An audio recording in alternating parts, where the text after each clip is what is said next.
ስለምትበሉት ስለምትጠጡት አትጨነቁ። ይሄ ድምጽ የሚሰማችሁ ምን እንበላለን፣ ምን እንጠጣለን፣ ምን እንለብሳለን ብላችሁ አትጨነቁ። የሰማይ አዋፋትን ተመልከቱ፣ አይዘሩም፣ አያጭዱም፣ በጎተራም አይከቱም። በምንም ጉዳይ እንዳትጨነቁ። ብንጨነቅም ወገኖቼ የምናመጣው ነገር የለም፣ የምንለውጠው ነገር የለም። ትንሹን ነገር ማድረግ ካልቻልን ስለ ትልቁ ነገር ለምን እንጨነቃለን?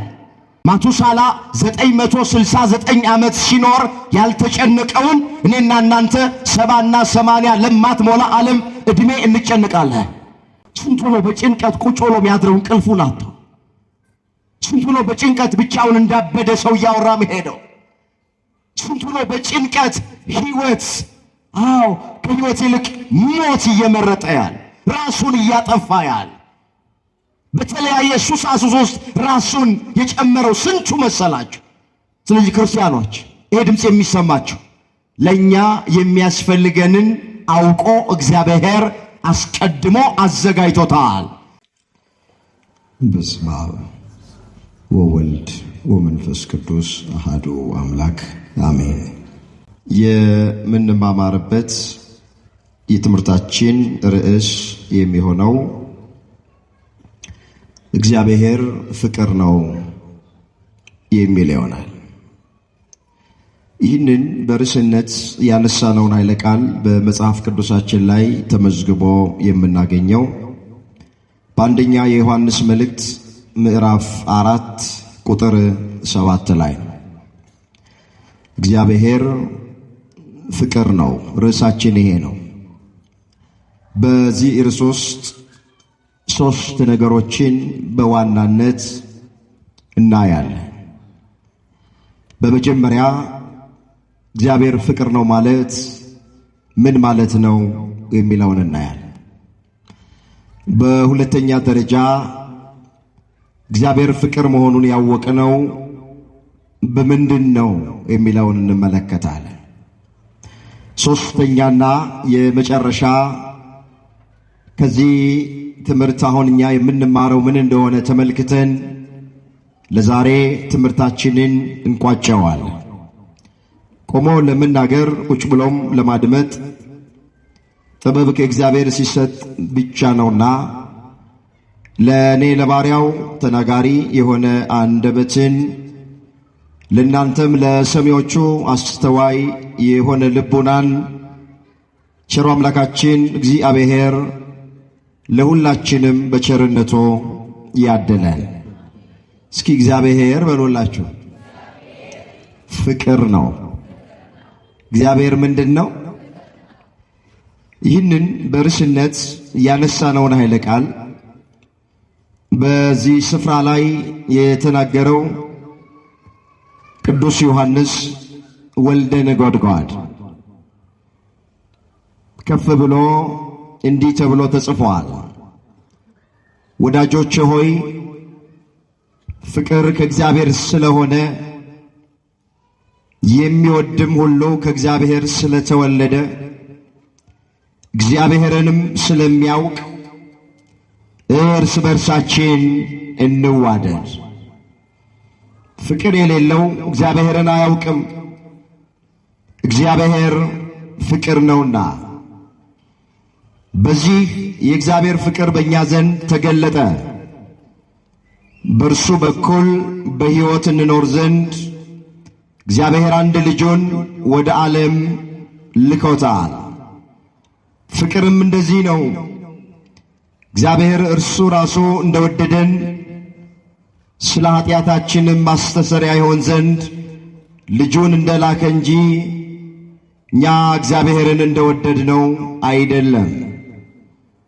ወዳጆቼ ሆይ እግዚአብሔር እንዲህ አድርጎ ከወደደን እኛ ደግሞ እርስ በርሳችን ልንዋደድ ይገባናል። እግዚአብሔርን ማንም ከቶ አላየው።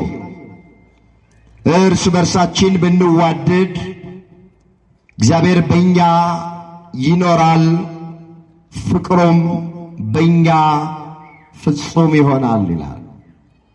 ስለ ቃሉ የቃሉ ባለቤት የሰራዊት ጌታ አምላካችን እግዚአብሔር ስሙ ለዘላለም የተመሰገነ ይሁን። አሜን ይባላል። ስሙ የተመሰገነ ይሁን። እንግዲህ ዛሬ እግዚአብሔር በሰጠን ዕድል፣ እግዚአብሔር በሰጠን ጊዜ ስለ ፍቅር እንማራለን። ምናልባት በርዕስነት ያነሳነው ቃል ለብዙዎቻችን እንግዳ የሆነ ቃል አይደል። ከዚህ ቀደም በአንድም ይሁን በሌላ ምክንያት የሰማነው ቃል፣ ነገር ግን በአንድ ርዕሰ ጉዳይ ላይ ቤተ ክርስቲያን ደጋግማ የምታስተምረን ስለማናቀው አይደል፣ በተፈጥሯችን ስለምንዘነጋ ለማስታወስ ነው። ሰው ታውቃላችሁ የሰማውን ይረሳል፣ ይዘነጋል። በተለይ መንፈሳዊ የሆነ ነገር ውጊያ አለበት፣ ፈተና አለበት። ዘሩ ከተዘራ በኋላ ገና ከቤተ ክርስቲያን ቅጽር ግቢ ውጪ ስንወጣ ወፍ የተባለ አጋንንት መጥቶ ከልባችን ውስጥ ለቅሞ ይወስደዋል። ስለዚህ በአንድ ጉዳይ ላይ መምህራን ደጋግመው የሚያስተምሩን ስለዛ ነገር ስለማናውቅ አይደል፣ ወይም ከዚህ በፊት ስላልተሰበከ አይደል። አንደኛው ለማስታወስ ነው። ሁለተኛ ደግሞ ማለዳ ማለዳ የእግዚአብሔር ቃል አዲስ ስለሆነ ነው። እስኪ ማለዳ ማለዳ በሉ ሁላችሁ። ቃልህ አዲስ ነው፣ ታማኝነትህም ብዙ ነው። ሰቆቃወ ኤርምያስ ምዕራፍ 3 ቁጥር 23 ላይ የተመዘገበ እግዚአብሔር ቃል ማለዳ ማለዳ ቃልህ አዲስ ነው አለ ነቢዩ፣ ታማኝነትህም ብዙ ነው።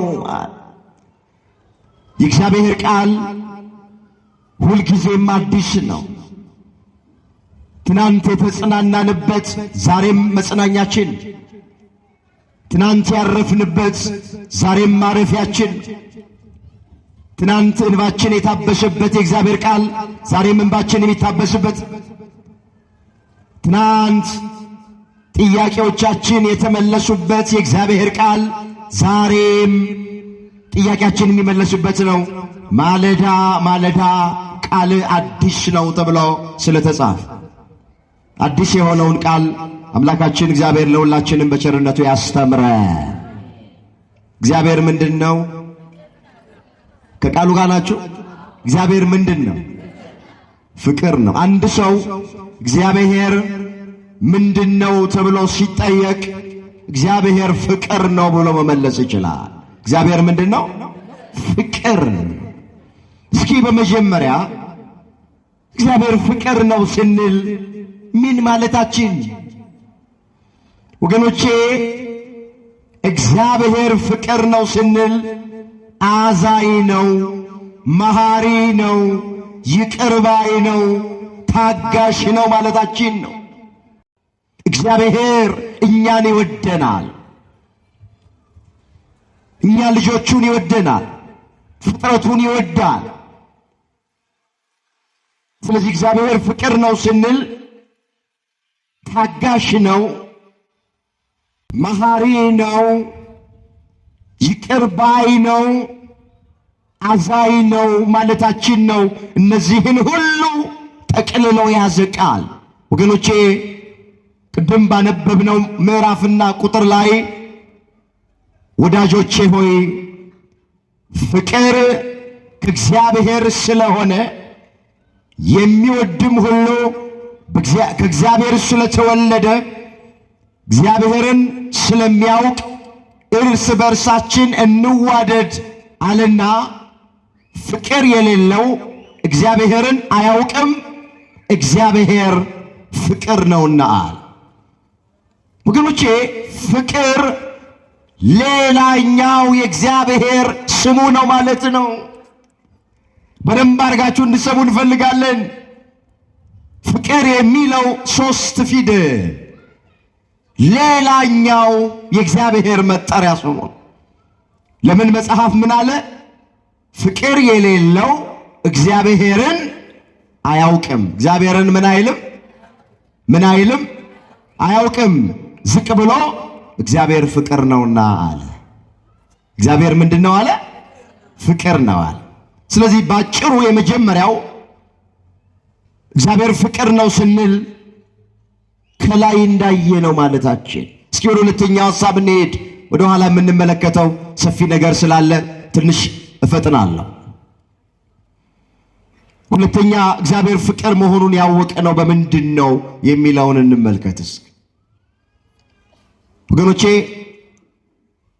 ከቃላት በላይ ከቋንቋ በላይ እግዚአብሔር ፍቅር መሆኑን በብሉይ ኪዳንም በአዲስ ኪዳንም የገለጠበት ብዙ መንገድ አለ። እኛን እንደሚወድ እኛን እንደሚያፈቅረን እንደሚሳሳልን ከእናት በላይ ፍጥረቱን እግዚአብሔር እንደሚወድ የሁላችሁ እግዚአብሔር የማይችለው ነገር ሰውን መጥላት አይችልም። መውደድማ ባህሪው ነው። መውደድማ የሱ ገንዘቡ ነው። እግዚአብሔር ለባህሪው የማይስማማው ነገር የሰው ልጆችን መጥላት አይስማማውም። ለባህሪው ለኛ ፍቅሩን በብዙ መንገድ በቃልም በተግባርም ገልጦልናል። እሱን እየዘረዘርኩ ያለው አሁን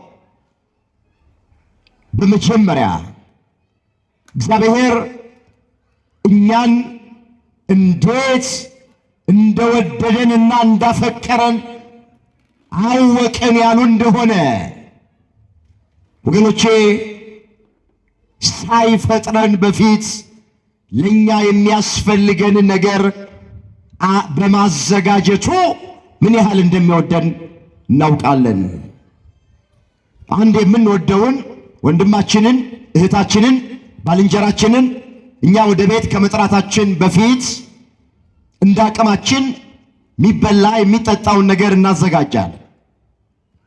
ከዚያ በኋላ ነው ባልንጀራችንን ወደ ቤት የምንጠራ። ማንም ሰው በአቅሙ ዝግጅት ሳያደርግ ጓደኛውን ወደ ቤት አይጠራውም። ስለዚህ ሁላችሁ እግዚአብሔር ፍቅሩን በመጀመሪያ የገለጠልን እኛን ሳይፈጥረን ለኛ የሚያስፈልገንን በማዘጋጀቱ። ለስነ ፍጥረት የመጀመሪያው ቀን እሁድ ነው። እግዚአብሔር ፍጥረትን አንድ ብሎ መፍጠር የጀመረው በዕለተ እሁድ ነው። ከእሁድ አንስቶ እስከ ሐሙስ ድረስ ለአዳም የሚያስፈልገውን አዘጋጀ፣ ፈጠረ። ከዚያ በኋላ በመጨረሻ አባታችን አዳምን ካለመኖር ወደ መኖር ካለመታየት ወደ መታየት አመጣው። በእጆቹ አበጃቸው፣ በመዳፎቹ ቀረጸው፣ ግሩምና ድንቅ አድርጎ ሰራው። በአፍንጫው የሕይወት እስትንፋስ እፍ አለበት። አዳምም ሕያው ነፍስ ያለው ሆነ ተብሎ እንደተጻፈ ኦሪት ዘፍጥረት ምዕራፍ 2 ቁጥር 7 ላይ የተመዘገበ እግዚአብሔር ቃል። እግዚአብሔር የሰውን ልጅ ከምድር አፈር አበጀው። ከምን አበጀው? ከምድር አፈር አበጀው። ወገኖቼ ልዩነት የለም።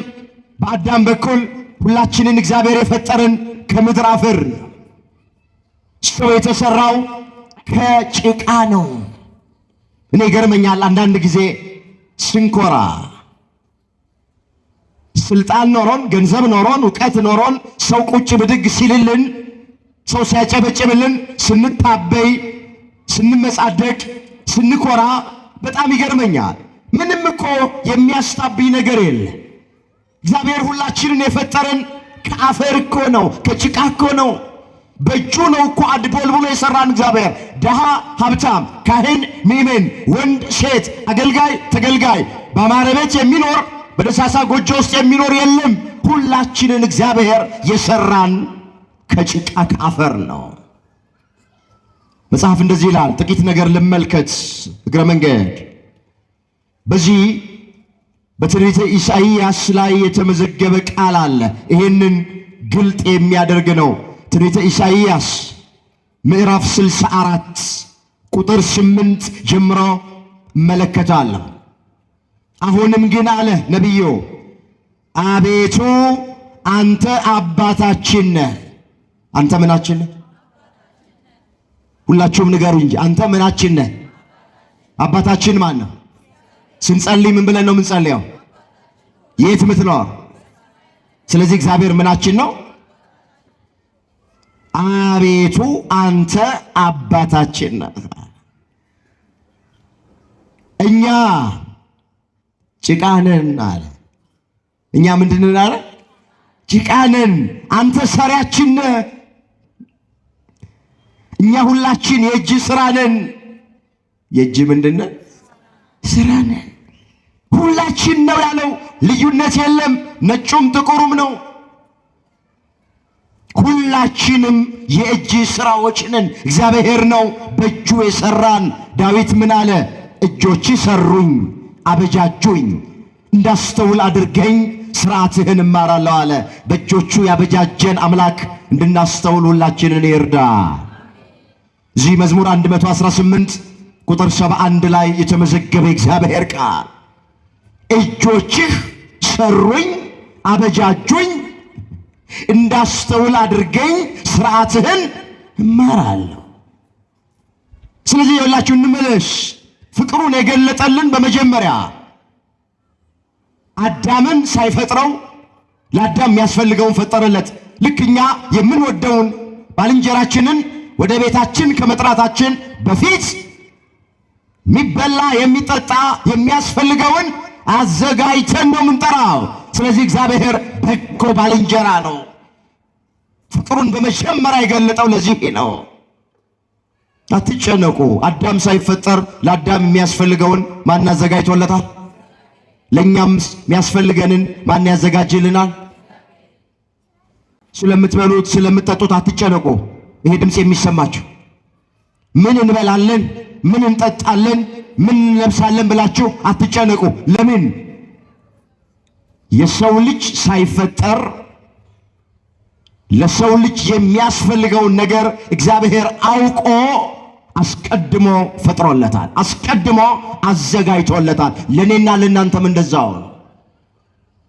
ለዚህ ከሆነ በዚህ በማቴዎስ ወንጌል ምዕራፍ 6 ቁጥር 25 ላይ ምን እንበላለን ምን እንጠጣለን ብላችሁ አትጨነቁ፣ የሰማይ አዕዋፋትን ተመልከቱ፣ አይዘሩም አያጭዱም በጎተራም አይከቱም፣ ነገር ግን የሰማይ አባታችሁ እግዚአብሔር ይመግባችኋል። እናንተ ከወፎች አትበልጡምን? ከእናንተ መካከል ተጨንቆ በቁመቱ ላይ ስንዝር መጨመር የሚችል ማን ነው? ነጭ የሆነችውን ፀጉሩንስ ጥቁር ማድረግ የሚችል ማን ነው? ትንሹን ነገር ካልቻላችሁ ስለ ትልቁ ነገር ስለምን ትጨነቃላችሁ? ለቀኑ ክፋቱ ይበቃዋልና ስለ ነገ አትጨነቁ። አስቀድማችሁ ጽድቁና መንግሥቱን እሹ፣ ሌላው ነገር ሁሉ ይጨመርላችኋል። ስለዚህ በምንም ጉዳይ እንዳትጨነቁ። ብንጨነቅም ወገኖቼ የምናመጣው ነገር የለም፣ የምንለውጠው ነገር የለም። መጽሐፍ ምን አለ? ማን ነው ከእናንተ መካከል ተጨንቆ በቁመቱ ላይ ስንዝር መጨመር የሚችለው አለ። እኔ አሁን የቱን ያክል ብጨነቅ በቁመቴ ላይ ስንዝር መጨመር እችላለሁ? አልችልም። ነጭ የሆነችውን ፀጉሩን ጥቁር ማድረግ የሚችል ማን ነው? አንችልም። ስለዚህ ትንሹን ነገር ማድረግ ካልቻልን ስለ ትልቁ ነገር ለምን እንጨነቃለን? እኔ ይገርመኛል። ማቱሳላ የሚባለው ሰው በዚህ ምድር ላይ የኖረው 969 ዓመት ነው። ማቱሳላ 969 ዓመት ሲኖር ያልተጨነቀውን እኔና እናንተ 70 እና 80 ለማትሞላ ዓለም ዕድሜ እንጨነቃለን። ስንቱ ነው በጭንቀት ቁጭ ብሎ የሚያድረው እንቅልፉን አጥቶ? ስንቱ ነው በጭንቀት ብቻውን እንዳበደ ሰው እያወራ መሄደው? ስንቱ ነው በጭንቀት ሕይወት ከሕይወት ይልቅ ሞት እየመረጠ ያል፣ ራሱን እያጠፋ ያል። በተለያየ ሱስ አሱስ ውስጥ ራሱን የጨመረው ስንቱ መሰላችሁ? ስለዚህ ክርስቲያኖች ይሄ ድምፅ የሚሰማችሁ ለኛ የሚያስፈልገንን አውቆ እግዚአብሔር አስቀድሞ አዘጋጅቶታል። ይሄ ምን ያህል እንደሚወደን የገለጠበት የመጀመሪያው መንገድ ይሄ። ወደ ሁለተኛው ሐሳብ ልሄድ። እግዚአብሔር ፍቅር መሆኑን በምንድን ነው ያወቅነው? በምንድን ነው የተረዳን? ሌሎቹን ስነ ፍጥረታት በሐልዮ በማሰብ በነቢብ በመናገር ሲፈጥር የሰውን ልጅ ብቻ በእጁ ሰርቶታል። እኛ የእግዚአብሔር የእጁ ሥራዎች ነን። ቅድም እንዳየን ሌሎቹን ስነ ፍጥረታት 21ዱን ስነ ፍጥረታት የቤተክርስቲያን ሊቃውንት ስነ ፍጥረትን ብዙውን አንድ እያሉ ሲቆጥሩ 22 ናቸው ይላል። ስንት ናቸው? ስነ ፍጥረት 22 ናቸው። 21ዱን ስነ ፍጥረታት እግዚአብሔር የፈጠረው በሐልዮና በነቢብ ነው። ሐልዮ ማለት ማሰብ ነው። ነቢብ ማለት በመናገር ማለት ነው። አዳምን ብቻ በእጁ ፈጠረ። ይሄ ከሌሎች ፍጥረታት እንዴት እንዳከበረው፣ እንዴት ከፍ ከፍ እንዳደረገው፣ እንዴት እንደወደደው፣ እንዴት እንደለየው የሚገልጥ ቃል ነው። ሁለተኛ ፍቅሩን የገለጠልን ሌሎቹን ስለ ፍጥረታት በሐልዮና በነቢብ ሲፈጥር የሰውን ልጅ በገቢር ፈጠረው። ማን ነው ከሰው ልጅ በስተቀር እግዚአብሔር በእጁ የሰራው? ሰማይን በእጁ አልሰራም። ምድርን በእጁ አልሰራም። እጽዋቱን፣ አዝርቱን፣ እንስሳቱን በእጁ አልሰራም። በዝምታ በቃል በንግግር ነው የፈጠራቸው። አዳምን ግን በእጁ አበጃቸው፣ በእጁ ሰራው፣ በእጁ ቀረጸው። ከዛ በአፍንጫው የሕይወት እስትንፋስ እፍ አለበት። ከዛ አዳም ሕያው ሆነ። ሁለተኛ ፍቅሩን የገለጠልን በዚህ መንገድ ነው ባጭሩ። ሶስተኛ እንደሚወደን የገለጠልን በአዲስ ኪዳን ደግሞ እስካሁን በቃል ነው። የአዲስ ኪዳኑ ደግሞ የተለየ ነው። በተግባር አንድያ ልጁ ኢየሱስ ክርስቶስን በመስጠት ፍቅሩን ገልጦልናል። መጽሐፍ እንደዚህ ይላል፣ በእርሱ የሚያምን ሁሉ የዘላለም ሕይወት እንዲኖረው እንጂ እንዳይጠፋ እግዚአብሔር አንድያ ልጁን እስኪሰጠን ድረስ ዓለሙን እንዲሁ ወዶታል። እስኪ ይህን ቃል አብረን እንበለው። በእርሱ በሉ እስኪ። የሚያምን ሁሉ የዘላለም ሕይወት እንዲኖረው እንጂ እንዳይጠፋ እግዚአብሔር አንድያ ልጁን እስኪሰጠን ድረስ ዓለሙን እንዲሁ ወዶታል። የአዲስ ኪዳኑ እግዚአብሔር ለኛ ፍቅሩን የገለጠበት መንገድ ቋንቋ ማይገልጠው ነው፣ ቃላት ማይገልጠው ነው። ልዩ ፍቅር ነው። ጌታችን መድኃኒታችን ኢየሱስ ክርስቶስ ሕይወቱን በመስጠት ነፍሱን በመስጠት ፍቅሩን ገለጠልን። ምንድነው የሚለው መጽሐፍ? ነፍሱን ስለ ወዳጆቹ ከመስጠት ይልቅ ከዚህ የሚበልጥ ፍቅር ለማንም የለውም ተብሎ ተጽፏል። የዮሐንስ ወንጌል ምዕራፍ 15 ቁጥር 13 ላይ ቃሉን አስተውሉ። ነፍሱን ስለ ወዳጆቹ ከመስጠት ይልቅ ከዚህ የሚበልጥ ፍቅር ለማንም የለውም። እናት ልጇን ብትወድ እንጀራ ቆርሳ ታጎርስ ይሆናል፣ ጨርቅ ቀዳ ታለብስ ይሆናል፣ ታበላ ታጠጣ ይሆናል። እናትም አባትም ለልጁ ማድረግ የሚችለው ይሄንን ነው። ኢየሱስ ክርስቶስ ለኛ ነፍሱን አሳልፎ ሰጠ፣ ሕይወቱን አሳልፎ ሰጠ። ፍቅሩን የገለጠልን በዚህ መንገድ ነው። ከእናት በላይ እናት ነው እሱ፣ ከአባት በላይ አባት ነው እሱ። እንደ እግዚአብሔር ያለ ማንም የለም ተብሎ ተጽፏል።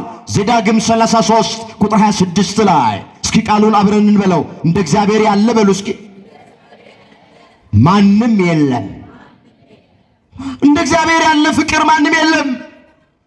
እንደ እግዚአብሔር ያለ ይቅር ባይ ማንም የለም። እንደ እንደ እግዚአብሔር ያለ ወገኖቼ ለጋስ ማንም የለም። እንደ እግዚአብሔር ያለ ፍጥረቱን የሚወድ ማንም የለም። እንደ እግዚአብሔር ያለ እውነተኛ ማንም የለም። እንደ እግዚአብሔር ያለ ባህር ከፍሎ በደረቅ የሚያሻግር ማንም የለም። እንደ እግዚአብሔር ያለ የአናብስቱን አፍ የሚዘጋ ማንም የለም። እንደ እግዚአብሔር ያለ የእሳቱን ኃይል የሚያጠፋ ማንም የለም። ስንቱን ልተርክ? እንደ እግዚአብሔር ያለ ማንም የለም። ስለዚህ አንድ ሰው መድኃኔ ዓለምን ምን ያህል ነው የምትወደኝ ብሎ ቢጠይቅ የመድኃኔ ዓለም መልስ ልጄ ሆይ እስከ ሞት ድረስ እወድሃለሁ። እስከ ምን ድረስ? አንድ ሰው ኢየሱስ ክርስቶስን ምን ያህል ነው የምትወደኝ ብሎ ቢጠይቀው የኢየሱስ ክርስቶስ መልስ ልጄ ሆይ እስከ ሞት ድረስ እወድሃለሁ። እስከ ምን ድረስ?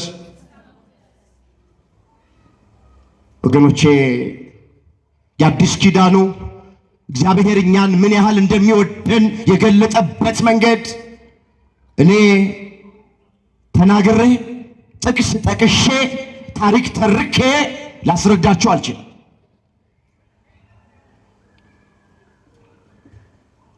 ልዩ ፍቅር ነው። ቋንቋ የማይገልጠው ፍቅር ነው። ደግሞ እኮ ሲወደን ሲያፈቅረን የሚወደድ ነገር ተገኝቶብን እኮ አይደለም። ገና ደካሞች ሳለን፣ ገና ኃጢአተኞች ሳለን፣ ሕግ ተላላፊዎች ሳለን እንዲሁ ወደደን። እስኪ ይህንን ቃል ተመልከቱት። እዚህ ሮሜ ምዕራፍ 5 ቁጥር 6 ጀምሮ የተመዘገበ ቃል። ይህ ሐዋርያው የቅዱስ ጳውሎስ መልእክት ወደ ሮሜ ሰዎች ምዕራፍ 5 ቁጥር 6 ጀምሮ መለከታል። ገና ደካሞች ሳለን ክርስቶስ ዘመኑ ሲደርስ ስለ ኃጢአተኞች ሞቷልና፣ ስለ ቸር ሰው ግን ሊሞት እንኳን የሚደፍር ምናልባት ይገኝ ይሆናል። ነገር ግን ገና ኃጢአተኞች ሳለን ክርስቶስ ስለኛ ሞቷልና እግዚአብሔር ለኛ ያለውን የራሱን ፍቅር ያስረዳል። አላያችሁ? ፍቅሩን የገለጠው በዚህ ነው።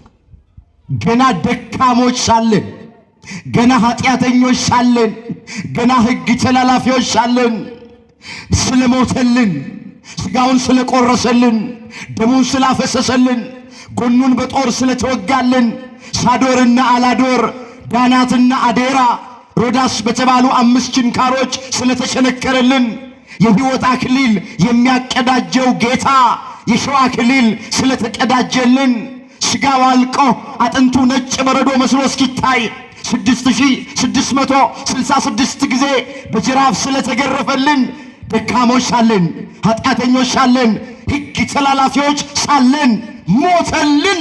ፍቅሩን የገለጠው ለዚህ ነው።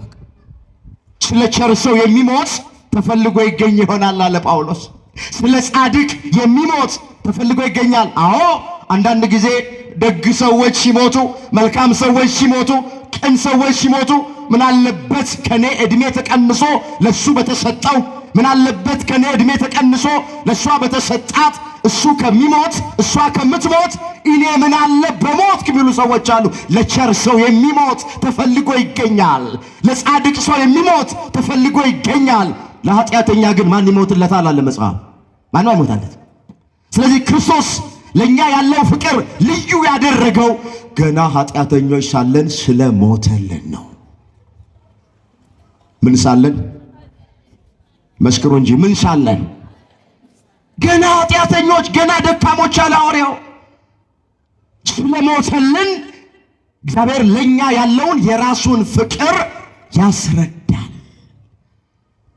ስለዚህ እባካችሁ ምን ያህል እግዚአብሔር እንደሚወደን ይግባል።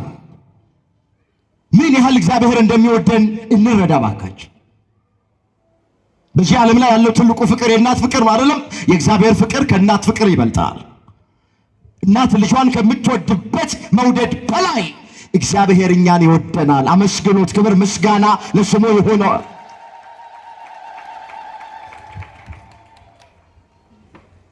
በብዙ ስፍራ ላይ አምላካችን እግዚአብሔር ፍቅሩን ገልጦልናል።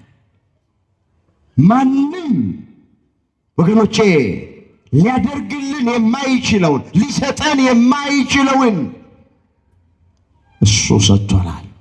ሕይወቱን ሰጥቶናል። ነፍሱን ሰጥቶናል።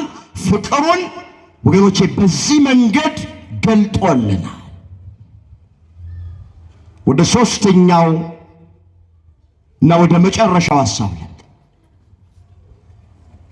ምንድነው? አሁን እኛ ከዚህ የምንማር እግዚአብሔር እኛን እንዲህ አድርጎ ከወደደን እኛስ እንዴት መኖር ነው ያለብን? እንዴት መመላለስ ነው ያለብን? ወገኖቼ መጀመሪያ የወደደንን አምላክ እየወደዱ መኖር።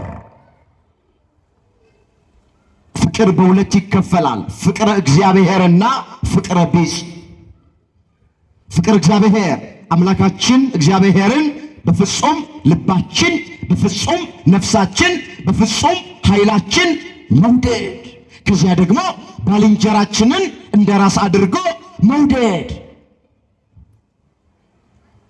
እንዲህ ተብሎ እንደተጻፈ በዚህ በኦሪት ዘዳግም ምዕራፍ 6 ቁጥር 4 ጀምሮ የተመዘገበውን አያለሁ። እስራኤል ሆይ ስማ ብሎ ይጀምራል። አምላካችን እግዚአብሔር አንድ እግዚአብሔር ነው።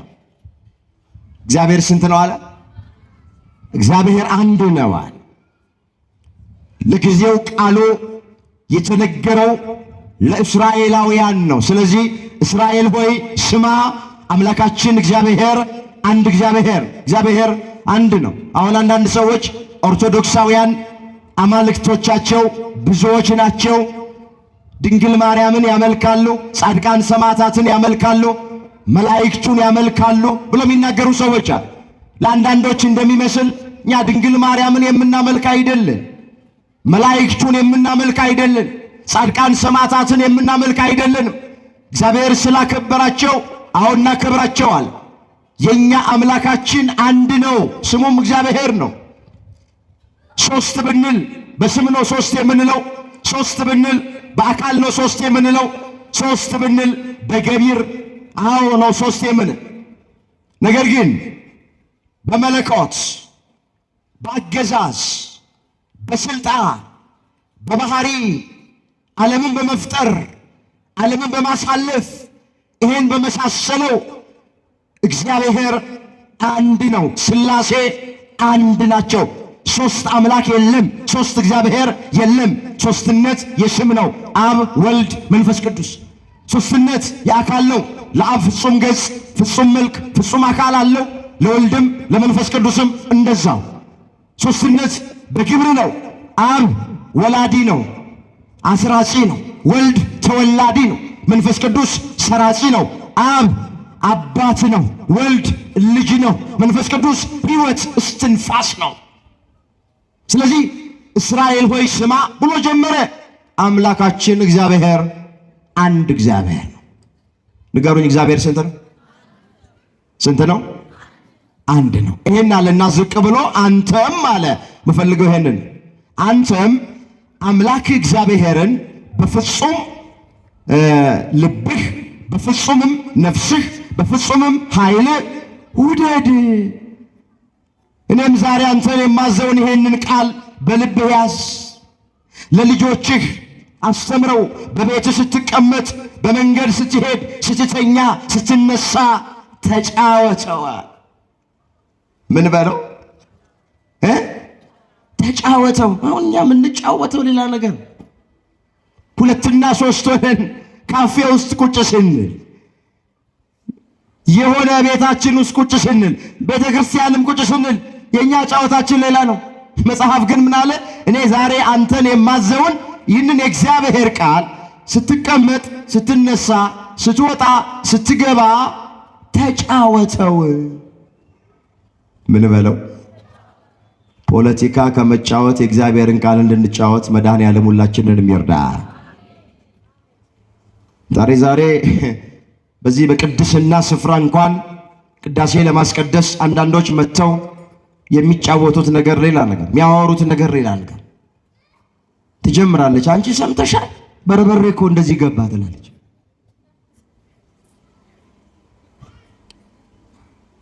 ሊያስጨንቅ ይችላል፣ ኑሮ ሊከብደን ይችላል።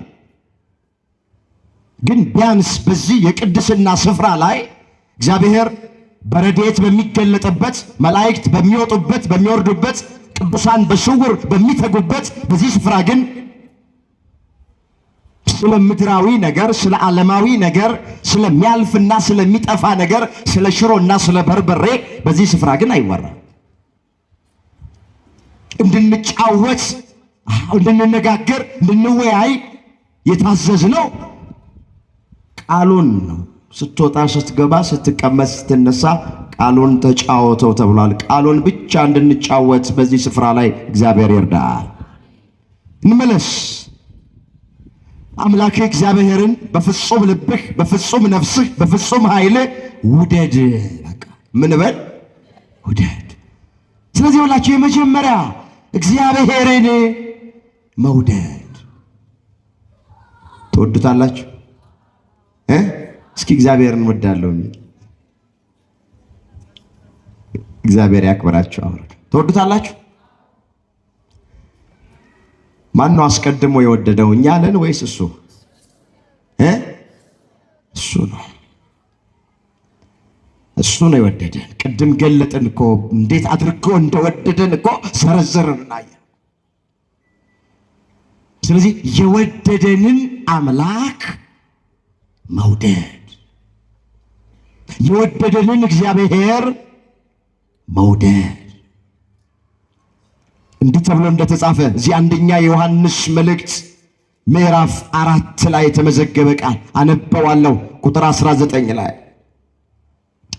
እርሱ አስቀድሞ ወዶናልና እኛም እንወደዋለን። እስኪ እርሱ በሉ።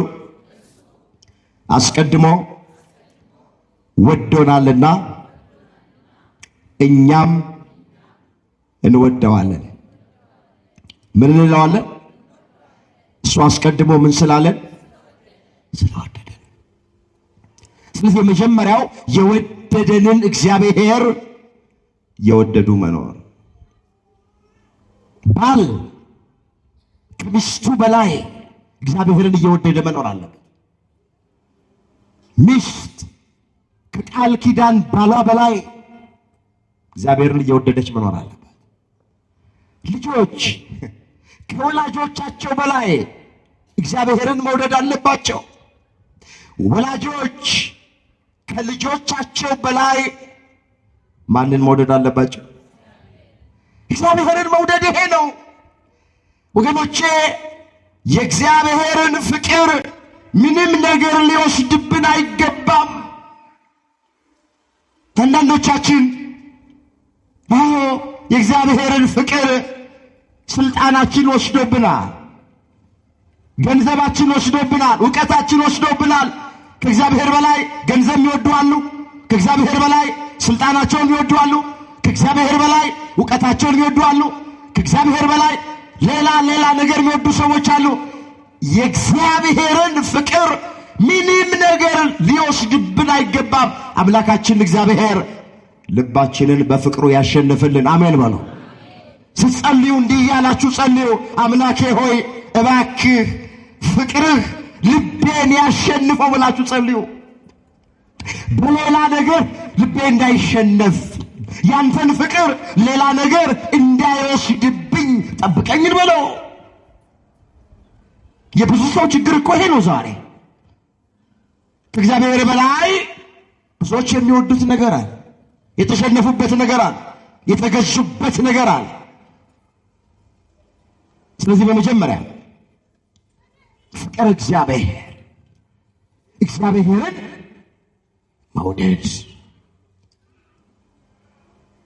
አዎ አንድ ሕግ አዋቂ ወደ ኢየሱስ ክርስቶስ ቀረበና አንድ ጥያቄ ጠየቀው። የዘላለም ሕይወት እንደወርስ ምን ላድርግ? ሲመልስለት እንዲህ ብሎ መለሰለት። ይህ ታሪክ በሉቃስ ወንጌል ምዕራፍ 10 ቁጥር 25 ጀምሮ የተመዘገበ ነው። ጥቂት ነገር አያል። እነሆ አንድ ሕግ አዋቂ፣ ምን አዋቂ?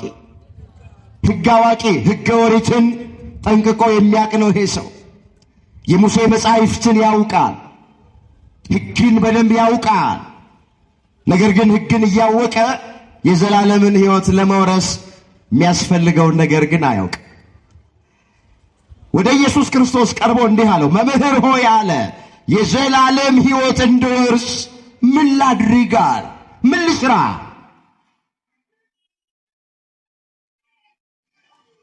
ኢየሱስ ክርስቶስም እንዲህ አለው፣ በሕግ የተጻፈው ምንድን ነው? እንዴትስ ታነበዋለህ? አንተ ሕግ አዋቂ አይደለህ? በሕግ የተጻፈው ምንድን ነው የሚለው? እንዴት ታነበዋል? እንዴት ትረዳዋለህ? ብሎ ጥያቄውን በጥያቄ መለሰለት። ለምን? ከላይ ምን ይላል? ሊፈትነው ይላል። ይህ ሕግ አዋቂ ኢየሱስ ክርስቶስን የጠየቀው ምን ሊለው ፈልጎ ነው? ጥያቄ ይዘው የሚመጡ ሰዎች ሁሉ ስላልገባቸው እንዳይመስሏችሁ ሊፈታተኗችሁ ነው። አንዳንዶች አገልጋዮችን ለመጣል ለማሰናከል ብለው ጥያቄ የሚመስል ግን ጥያቄ ለመሆን አቅም የሌለው ውሃ የማያነሳ ጥያቄ ይዛ ትመጣለች። እኔ አንድ ጊዜ አረሳም፣ ከአውደ ምሕረት ላይ ስወርድ መጣች። አንገቷን ደፍታና ጥያቄ ያለኝ በመር አለች። ምንድነው ጥያቄሽ አልኳት። አብ ወለድ ጾም አለ ወይስ የለውም?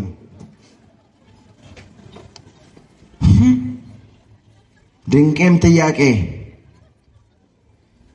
እዛው ካርቶኑ ላይ አልኳት። እዛው ካርቶኑ የአብ ወለድ ያለበት ካርቶን አይደለ? ከምን እንደተሰራ ተዘርዝሯል። እዛ ላይ ሄጂና አሁን እኔ ስለ አብ ወለድ ጾም አለው ጾም የለውም ልበል እንዴ? ግን አንዳንዶች አሉ መልሱን ያውቁታል፣ ግን ለመፈታተን ይህ ሕግ አዋቂ በጣም ይገርመኛል። ሊፈትነው ምን ሊለው? ንገሪ፣ ምን ሊለው? ሊፈትነው፣ ሊፈታተነው። የዘላለም ሕይወት እንድወርስ ምን ላድርግ? ያውቀዋል እኮ የዘላለም ሕይወትን ለመውረስ ምን ማድረግ እንደሚገባ ጠንቅቆ ያውቃል። ግን ለመፈታተን አገልጋዮችን፣ የሃይማኖት አባቶችን ከመፈታተን አምላካችን እግዚአብሔር ሁላችንም ይጠብቀን። እንመለስ። ወዲያው ምን አለው?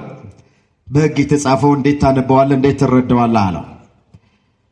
እርሱም መልሶ ጌታ አምላክህን በፍጹም ልብህ፣ በፍጹም ነፍስህ፣ በፍጹም ኃይልህ፣ በፍጹም ሐሳብህ ውደድ፣ ባልንጀራህን እንደ ራስህ ውደድ የሚል ነው አለ። እውነት መልሰሃል። ይህንን አድርግ፣ በሕይወት ትኖራለህ። ጌታ አምላክ እግዚአብሔርን በፍጹም ልብህ፣ በፍጹም ነፍስህ፣ በፍጹም ኃይልህ ውደድ፣ ባልንጀራህንም እንደ ራስህ አድርገህ ውደድ፣ ለዘላለም በሕይወት ትኖራለህ። ስለዚህ የዘላለምን ሕይወትን ለመውረስ እግዚአብሔርን በፍጹም ልባችን፣ በፍጹም ነፍሳችን፣ በፍጹም ኃይላችን መውደድ አለብን። እግዚአብሔርን ከምንምና ከማንም በላይ እየወደድነው እንድንኖር እግዚአብሔር ሁላችንን በቸርነቱ ይርዳል። የሚወደንን አምላክ እየወደድን እንድንኖር እግዚአብሔር ሁላችንን ያግዘን። ሁለተኛው ፍቅረ ቢጽ ነው። የመጀመሪያው ፍቅር እግዚአብሔር ነው። ሁለተኛው ፍቅረ ቢጽ ነው። የወንድማማች ፍቅር፣ የባልንጀራ ፍቅር፣ ባልንጀራን እንደ ራስ አድርጎ መውደድ። እግዚአብሔርን የመውደዳችን መገለጫው ወገኖቼ ትእዛዙን መጠበቃችን ነው። ትእዛዙ ደግሞ እርስ በርሳችሁ ተዋደዱ የሚል መጽሐፍ ብትወዱኝስ ትእዛዜን ጠብቁ ነው የሚለው። እስኪ ብትወዱኝስ በሉ፣ ትእዛዜን ጠብቁ። በዚህ በዮሐንስ ወንጌል ምዕራፍ 14 ቁጥር 15 ላይ የተመዘገበ ቃል ብትወዱኝስ ትእዛዜን ጠብቁ። ምንድነው ትእዛዙ ስንል ባልንጀራችሁን እንደ ራሳችሁ አድርጋችሁ ውደዱ የሚለው አንደኛው ትእዛዝ ይሄ ነው። ስለዚህ ከዚህ ትምህርት ከዚህ ታሪክ የምንማረው እግዚአብሔርን እየወደዱ መኖር፣ በፍጹም ልብ፣ በፍጹም ነፍስ፣ በፍጹም ኃይል ከምንምና ከማንም በላይ አበልጦ እግዚአብሔርን መውደድ፣ ከዚያስ ባልንጀራን እንደ ራስ አድርጎ መውደድ። እግዚአብሔር የእርስ በርስ ፍቅር ለሁላችንም ያድል። ዛሬ ፍቅር ጠፍቷል። እርስ በርሳችን የምንበላለው፣ እርስ በርሳችን የምንገዳደለው። እንግዲያውስ ምድሪቱ ሰፊ ናት፣ አገሪቱ ለሁላችንም ትበቃለች። ፍቅር ጠፍቶ ነው አይደለም እንዴ? በውስጥም በውጭም የምንነካከሰው የምንገፋፋው፣ አንዱ ለአንዱ ወጥመድ የሚያጠምደው፣ ጉድጓድ የሚቆፍረው፣ መርዝ የሚበጠብጠው ፍቅር ጠፍቶ እኮ ነው። ሌላ ምን ምስጢር አለው መሰላችሁ? እንመጣበታለን። ባልንጀራን እንደ ራስ አድርጎ መውደድ እንዲህ ተብሎ ነው የተጻፈው። ሐዋርያው ቅዱስ ጳውሎስ በሮሜ ለሚገኙት ክርስቲያኖች ሲጽፍላቸው እንዲህ ብሎ ጽፏል። ላነበው ፈልጋለሁ። እዚህ ሮሜ ምዕራፍ 13 ላይ የተመዘገበ ቃል ቁጥር 8 ጀምሮ ሮሜ 13 ቁጥር 8 እርስ በርሳቸው ከመዋደድ በቀር ለማንም ዕዳ አይኖርባቸው። ሌላውን የሚወድ ሕግን ፈጽሟታል። አታመንዝር፣ አትግደል፣ አትስረቅ፣ በውሸት አትመስክር፣ አትመኝ የሚለው ከሌላይቱ ትእዛዝ ሁሉ ጋር በዚህ ባልንጀራህን እንደ ነፍስህ ውደድ በሚለው ቃል ተጠቅልሏል። ፍቅር ለባልንጀራው ክፉ አያደርግም። ስለዚህ ፍቅር የሕግ ፍጻሜ ነው። ፍቅር የሕግ ምንድን ነው? ስለዚህ ፍቅር የሕግ ፍጻሜ ነው። ወገኖቼ ሕግጋት ሁሉ የተጠቀለሉት ፍቅር በሚለው 3 ቃል ነው። እርስ በርሳችሁ ከመዋደድ በቀር ለማንም ዕዳ አይኖርባችሁ ብሎ ነው ሐዋርያው ቅዱስ ጳውሎስ የጀመረው። ዕዳ አይኖርባችሁ አለ። ባልንጀራችንን ወንድማችንን እንደ ራሳችን አድርገን የማንወድ ከሆነ ዕዳ አለብን። ዕዳ አይኖርባችሁ አለ። ዕዳ አይኖርባችሁ አለ። ሌላውን የሚወድ ሕግን ፈጽሟታል አለና ሕግን አመጣ። አታመንዝር፣ አትስረቅ፣ አትግደል የሚለውን አመጣ። 10ቱን የሙሴ ሕግጋት ትእዛዛት አመጣ። እነዚህ ሁሉ የተጠቀለሉት ፍቅር በሚለው ቃል ነው አለ። ለምን? ባልንጀራችንን ከወደድነው ሚስቱን አንመኝም። ባልንጀራችንን ከወደድነው ንብረቱን አንመኝም። ባልንጀራችንን ከወደድነው ደሙን አናፈስም፣ ነፍሱን አናጠፋ። ባልንጀራችንን ከወደድነው በእኛ ላይ ሊደረግብን የማንፈልገውን በወንድማችን ላይ አናደርግም። ፍቅር የሕግ ፍጻሜ ነው ማለት እኮ ይሄ። አንድ ሰው ወንድሙን ከልቡ ከወደደ፣ እህቱን ከልቡ ከወደደ በሱ እንዲደረግበት የማይፈልገውን በሌላ ሰው ላይ አያደርግም። ስለዚህ ሁላችሁ ፍቅር የሚባለው ነገር ሕግ ሁሉ የታሰረበት፣ ሕግ ሁሉ የተጠቀለለበት ነው። ስለዚህ ይሄ ታሪክ የሚያስተምረን እግዚአብሔርን እየወደዱ መኖር፣ ከዛ ደግሞ ባልንጀራን እንደ ራስ እየወደዱ መኖር። ማንን? ባልንጀራ ማለት ምን ማለት ነው? እዚህ ጋር ጓደኛ ብለዋል ወንዶቹ። ባልንጀራ ማለት ምንድን ነው? አሁን ባልንጀራ ጓደኛ ከተባለ እግዚአብሔር ባልንጀራችሁን እንደ ራሳችሁ ውደዱ ማለት ጓደኛችሁን እየመረጣችሁ እንደ ራሳችሁ እየወደዳችሁ ኖሩ ማለት ነው። እግዚአብሔር ጓደኛችሁን ብቻ አይደለም። ባልንጀራ ማለት አብሮ አደግ ማለት አይደለም። ባልንጀራ ማለት የትምህርት ቤት ጓደኛ ማለት ብቻ አይደለም። ወገኖቼ ባልንጀራ ማለት እኛ እንደምናስበው ማለት ብቻ አይደለም። ባልንጀራ የአዳም ልጅ ሁሉ ባልንጀራችን ነው። የሰው ልጅ ሁሉ ባልንጀራችን ነው። በዓይናችን የምንመለከተው በዙሪያችን ያለው የሰው ዘር የሰው ልጅ በሙሉ ባልንጀራችን ነው። ስለዚህ ባልንጀራችሁን እንደ ራሳችሁ አድርጋችሁ ውደዱ ማለት ሰውን ሁሉ እንደ ራሳችሁ አድርጋችሁ ምን በሉ ማለት ነው። ጨርሱት እንጂ ባልንጀራችንን እንደራሳችን አድርገን እንድንወድ መድኃኔዓለም ሁላችንን ይርዳ። ባልንጀራ ማለት ትርጉሙ ይሄ ጓደኛ ማለት ብቻ አይደለም። አብሮ አደግ ማለት ብቻ አይደለም። አብሮን ትምህርት ቤት ጭቃ አብኩቶ ቅጠል ቆርጦ አፈር ፈሽቶ ያደገ ማለት ብቻ አይደለም። ባልንጀራ እሱ ብቻ አይደለም። ያዳም ሰው ልጅ ያዳም ዘር ይሆን ምንም አይነት እምነት ተከታይ ሊሆን ይችላል። ቀለሙ ቋንቋው የሚናገረው የተለያየ ሊሆን ይችላል። የመጣበት አገር ብሔር ምናምን የተለያየ ሊሆን ይችላል። ክርስቲያኖች እኛ እሱ አይመለከተንም። ወንጌል የሚያዘን የእግዚአብሔር ቃል የሚያዘን እግዚአብሔር የሚያዘን የሰውን ልጅ ሁሉ እንድናፈቅር እንድንወድ ያውም እንደ ራሳችን እንደማ እኔ በጣም ይገርመኛል ይሄን ቃል ሳነበው ባልንጀራህን ከራስህ በላይ ውደድ አልተባለም። ባልንጀራህን ግን እንደ ራስህ አድርገህ ውደድ።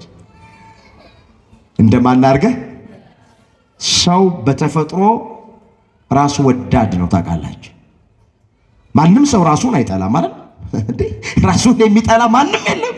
ሁላችንም ራሳችንን እንወደዋለን። ስለዚህ ምን አለ መጽሐፍ? ባልንጀራህን እንደ ራስህ ውደድ። ምን ማለት ነው ይሄ? ላንተ ሊደረግልህ የምትፈልገውን ለባልንጀራ አድርግለት። ባንተ ሊደረግብህ የማትወደውን በባልንጀራ ላይ አታድርግ። እኛ በልተን መጥገብ እንፈልጋለን አይደል? የኛም ወንድሞችና እህቶች በልተው መጥገብ ይፈልጋሉ። እኛ ስማችን በክፉ እንዳይነሳ እንፈልጋለን አይደለም? የኛም ባልንጀሮች ስማቸው በክፉ እንዳይነሳ ይፈልጋሉ። እኛ ጠጥተን መርካት እንፈልጋለን አይደለም? የኛም ባልንጀሮች ጠጥተው መርካት ይፈልጋሉ። እኛ መታረዝ አንፈልግም አይደለም? ባልንጀሮቻችንን መታረዝ አይፈልጉም። ስለዚህ ላንተ ሊደረግልህ የምትወደውን የምትፈልገውን ለባልንጀራ አድርግ። ባንተ እንዲደረግብህ የማትፈልገውን በባልንጀራ። የመጽሐፍ ቅዱስ ወርቃማ ቃላት ይባላል ይሄ ቃል። ስለዚህ ባልንጀራን እንደ ራስ እየወደዱ መኖር። እግዚአብሔር የእርስ በርስ ፍቅር ለሁላችንም በቸርነቱ ያድለን። መበላላትን፣ መነቃቀፍን፣ መገዳደልን፣ ክፉን ሁሉ ከሀገራችን ከኢትዮጵያ ላይ ያርቅልን። መስማማትን፣ መደጋገፍን፣ መተጋገዝን ወገኖቼ እውነተኛ የሆነውን ፍቅር አምላካችን እግዚአብሔር ለሁላችንም ያድለን። አሁን ምን ፍቅር አለ? እስኪ ሄዱ ቤታችሁ ውስጥ የትኛው ባል ነው ከሚስቱ ጋር ፍቅር ያለው? የትኛዋ ሚስት ናት ከባሏ ጋር ፍቅር ያላት? ወንድም ከወንድም ጋር ፍቅር አለ? እህት ከእህት ጋር ፍቅር አለ? ጎረቤት ከጎረቤት ጋር ፍቅር አለ? አንድ ቢሮ ውስጥ የምንሰራ ፍቅር አለ? የለም። ሁሉም ገልጦ ማየት ያስፈልጋል። እውነት መናገር ያስፈልጋል። እንዴ አንዳንድ ሚስቶች ባሎቻቸው ከቤት ሲወጡ እኮ ረግመው የሚያስወጧቸዋል። እንደወጣ ያስቀር አይመልስ። የገዛ ባሏን ረግማ ታስወጣለች። አንዳንድ ባሎች ደግሞ ሚስቶቻቸውን ይራገማል። አንቺን ማላይበት የት ልድረስ? አቃጠልሽኝ፣ ያቃጥልሽ። አንቺን ከማገባ ቆሜ ብቀር ይሻለኛል፣ ወይም አንቺን ከማገባ የሚጥሚጣ ጆንያ ውስጥ በጭንቅላቴ ብገባ ይሻለኛል። ትስቃላችሁ አይደል? ይሄ የቤታችን ጉድ እኮ ነው። ቤታችን ውስጥ ያለ ጉድ እኮ ነው። አንድ ቢሮ ውስጥ እየሰራን አንዱ ባንዱ ወጥመድ ያጠምድለታል፣ ጉድጓድ ይቆፍርለታል፣ መልስ ይበጠብጥለታል። እንዴት ከስራ እንደሚያፈናቅለው የሱም ቦታ እንዴት አድርጎ እንደሚይዝ ክርስቲያን ሆነን አንገታችን ላይ ማተብ አስረን በስሙ ተጠርተን ከቅዳሴ አንለይ፣ ከሰዓታት አንለይ፣ ከኪዳኑ አንለይ፣ ለቅዱስ ሥጋው ለክቡር ደሙ በጠናል። ልባችን ውስጥ ግን አዎ ክፋት የታጨቀብን። የቱ ጋ ነው ክርስትናችን? የቱ ጋ ነው ሰባኪነታችን? የቱ ጋ ነው ዘማሪነታችን? የቱ ጋ ነው ዲያቆንነታችን? የቱ ጋ ነው ሊቅነታችን?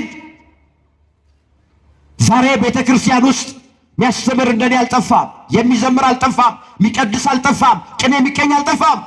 ነገር ግን ሁላችንም በልባችን ክፋት፣ ምቀኝነት፣ ተንኮል ተሞልቶብን ነው ለአገልግሎት የምንሰለፈው ነጭ ለብሰን። እግዚአብሔር ከልባችን ውስጥ ጥላቻውን፣ ክፋቱን፣ ተንኮሉን፣ ምቀኝነቱን አውጥቶ ፍቅርን እንደ ሸማ ያልብሰን ለሁላችንም። አሜን በሉ።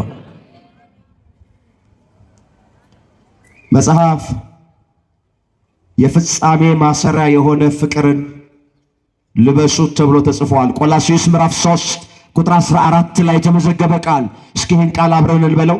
የፍጻሜ ብሉ እስኪ ማሰሪያ የሆነ ፍቅርን ልበሱት። ምንን ልበሱት? የክርስቲያን ልብሱ ባካችሁ ጥላቻ አይደለም። የክርስቲያን ልብሱ ባካችሁ መለያየት አይደለም። የክርስቲያን ልብሱ ባካችሁ ዘረኝነት አይደለም። የክርስቲያን ልብሱ መጽሐፍ ቅዱስ እንደሚነግረን ፍቅር ነው። በምን አወቅን? የፍጻሜ ማሰሪያ የሆነ ፍቅርን ልበሱት። አሁን ብዙዎቻችን ክርስቲያን መሆናችን የሚታወቀው በአፋዊ ምልክት ብቻ ነው። እኔ ይህን ሰላፊን ለብሻለሁ፣ መስቀል የሚያበራ መስቀል አንጠልጥያለሁ። ሰዎች ሲያዩን ሰባኪ ነው አገልጋይ ነው ይሉኛል። ነጠላችንን ሲያዩ፣ ማተባችንን ሲያዩ፣ ጥምጥማችንን ሲያዩ፣ አልባሳቶቻችንን ሲያዩ አዎ ኦርቶዶክሳውያን ናቸው ክርስቲያኖች ናቸው ይሉናል። ጥሩ ነው፣ ይሄ በራሱ ችግር የለውም። ግን እነዚህ ነገሮች ውጫዊ ምልክቶች ናቸው። ክርስቲያን የመሆናችን ውሳጣዊ ምልክቱ ፍቅር ነው። ምንድነው አልኳቸው? ፍቅር። ውጫዊው ምልክት አለን። ከላይ አንስቶ እስከታች የወርቅ መስቀል ነው የምንይዘው። የወርቅ መስቀል ነው የምናንጠለጥለው። ጥምጥማችን ያምራል፣ መጎናጸፊያችን ያምራል፣ አለባበሳችን ያምራል። ውስጣችን ግን ሌላ ነው። እንዴት ሰዎች ወደኛ ሃይማኖት ይሳቡ? እንዴት ወደዚህ ቤተክርስቲያን ሰዎች ይግጡ? እንዴት ይቅረቡ? አይደለም የራቁት ሊቀርቡ ይቅርና መርከብ ቤተክርስቲያን ላይ የተሳፈሩት በእኛ የእርስ በርስ መለያየት እየተንጠባጠቡ ነው ያሉት። ባካቸው